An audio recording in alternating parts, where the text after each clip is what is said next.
AP రాజకీయాల్లో నందమూరి నారా వంశాల వారసులు ఒక్కరూ మిగలకూడదని వైఎస్ఆర్ కాంగ్రెస్ పార్టీ టార్గెట్ పెట్టుకుంది. కుప్పంలో చంద్రబాబును, హిందూపురంలో బాలకృష్ణను ఓడించి తీరాలని జగన్ తన పార్టీ అభ్యర్థులను జాగ్రత్తగా ఎంపిక చేశారు. బీజేపీ అధ్యక్షురాలు దగ్గుపాటి పురంధేశ్వరి విషయంలో మాత్రం అనుకున్నంత దూకుడు ప్రదర్శించడం లేదు. పురంధేశ్వరి రాజమండ్రి నుంచి లోక్సభకు పోటీ చేస్తున్నారు. వైసీపీ అభ్యర్థిగా కొత్త ముఖం డాక్టర్ గూడూరు శ్రీనివాస్ను జగన్ ఎంపిక చేశారు. శ్రీనివాస్ ఎన్నికల్లో పోటీ చేయడం ఇదే తొలిసారి. పురంధేశ్వరి కాకలు తిరిగిన రాజకీయ నాయకురాలు. ఎన్టీఆర్ కూతురిగా, కేంద్ర మంత్రిగా, బీజేపీ నేతగా తనకంటూ ఓ ఇమేజ్ను తెచ్చుకున్న పురంధేశ్వరిని గెలిపించుకోవడానికి బీజేపీ తిప్పలు పడుతుంది.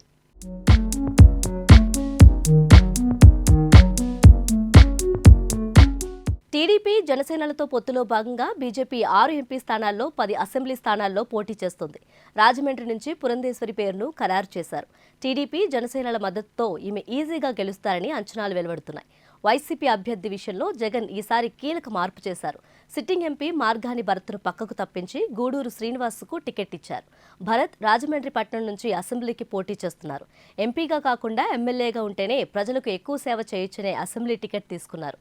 బీజేపీతో వైసీపీకి లోపాయికారి ఒప్పందాలు ఉన్నాయని ఆరోపణలున్న నేపథ్యంలో జగన్ తమ అభ్యర్థిని మార్చడం పలు అనుమానాలకు తావిస్తోంది.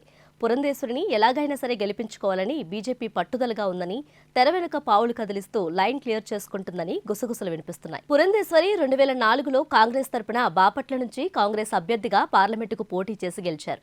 2009లో విశాఖ నుంచి మళ్లీ లోక్సభకు ఎన్నికై మన్మోహన్ సింగ్ ప్రభుత్వంలో మంత్రిగా పనిచేశారు.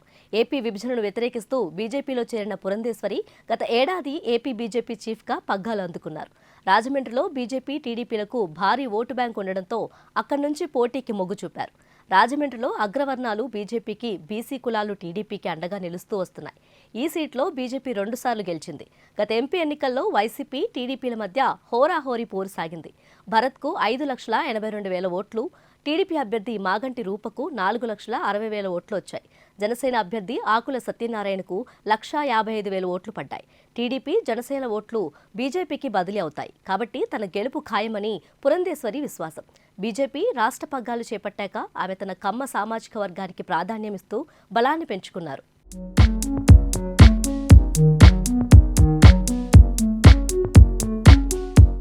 రాజమండ్రిలో 40 ఏళ్లుగా పల్మనాలజిస్ట్గా సేవలందిస్తున్న గూడూరు శ్రీనివాస్కు సౌమ్యుడిగా పేరుంది. పేద, ధనిక అనే తేడా లేకుండా అందరికీ నాణ్యమైన చికిత్స అందిస్తుంటారు. కరోనా సమయంలో ప్రజలకు సేవలు అందించి మంచి పేరు సంపాదించారు. అయితే రాజకీయాల్లో అనుభవం లేకపోవడం, ఎన్నికలకు కొత్త కావడం ప్రతికూల అంశాలుగా మారుతున్నాయి.